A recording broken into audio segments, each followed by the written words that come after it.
All right, we are going to start our 14-2 practice problems. So right now is just another little review of what we did yesterday. We're just plotting points. So I'm only going to plot the even number points because once you get the hang of it, it's pretty simple.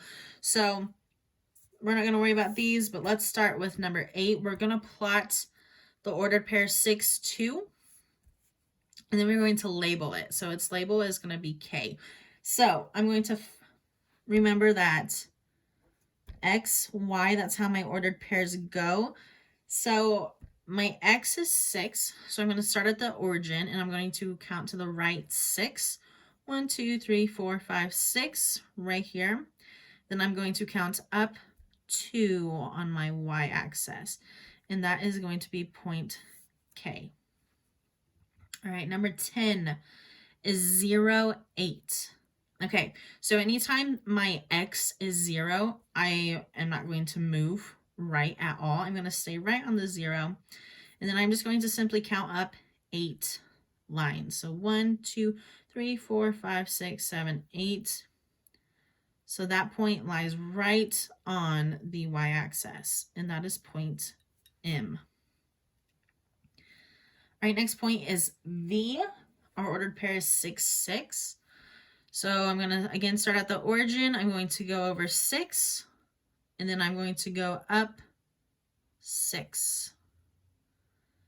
And that is point V.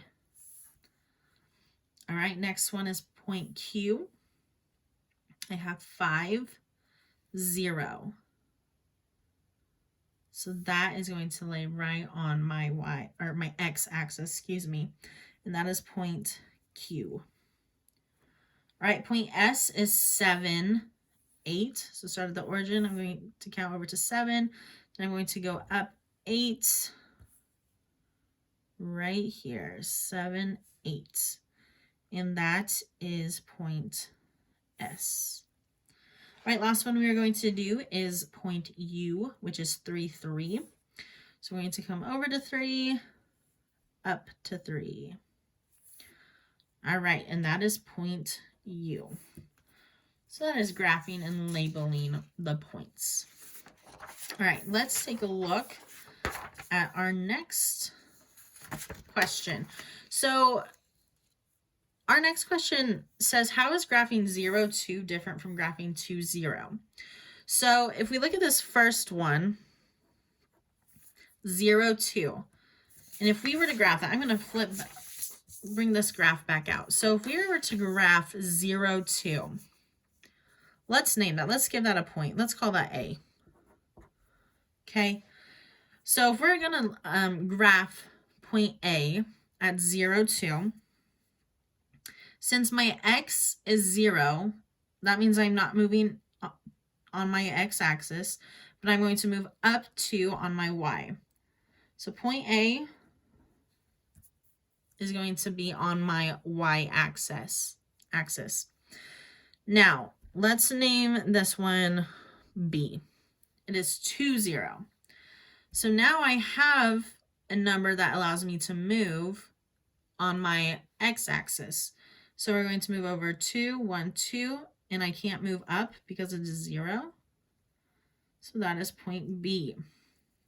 So they are different because there are different locations on our plane, on our coordinate plane. Okay, let's look at 20. Let's not. We don't need that. That's not anything to do with what we're doing. All right. Let's come down to 23. So we're going to graph these points. So our first point is A. It is 2, 4. So just like we've been doing, starting at the origin, 2, up 4 right here. That is A.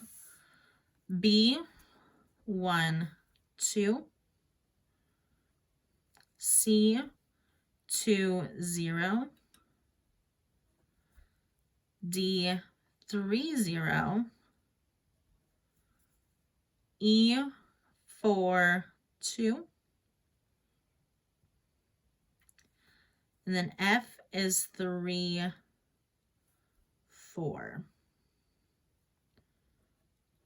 Okay.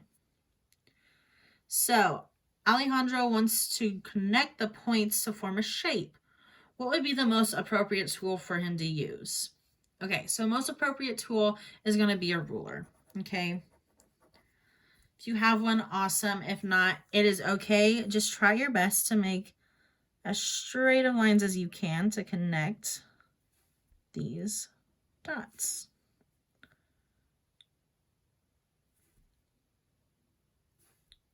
And there is our shape. Okay. So 25, let's look at that. So Talia draws a map of her neighborhood on a coordinate grid. Her map shows the school at 1, 6. All right, let's go ahead and graph that. So 1 is my X, 6 is my Y. Okay, so that's school. I'm going to give that the label S. Her house is 4, 3. So to the right, 4, up, 3 right here. That is her house. And the library is 7, 2. 7, 2. Okay, that is the library. So graph and label each location on the grid to the right. So we just did that. So her school's over here. Her house is kind of in the middle, but it is closer to the library. Okay. Let's see. This is kind of a review up here. So Laurel buys 3 balls of yarn. Each ball of yarn costs $4.75. She also buys 2 pairs of knitting needles. Each pair cost $5.75. She pays for her purchase with 2 $20 bills. What is her change? Okay, so she pays with a total of $40. Okay, so she buys 3 balls of yarn. So we're going to take $7.75. Woo. $4.75 times 3. So let's do that. So we have 3 times 5 is 15. 7 times 3 is 21. Plus the 1 is 22. 3 times 4 is 12. Plus the 2 is 14. I have 2 digits behind my decimal, which means down here I will have my digit or my decimal with 2 digits behind it. So 3 balls of yarn cost $14.25. And then she also buys 2 pairs of knitting needles, and they each cost $5.75. So we're going to take $5.75 times 2. So 2 times 5 gives me 10. 7 times 2 gives me 14, plus the 1 is 15. 5 times 2 is 10, plus the 1 is 11. 2 digits behind my decimal, so I need 2 digits behind my decimal here. So that gives me $11.50. Now I'm going to add those together. I'm going to find the total amounts.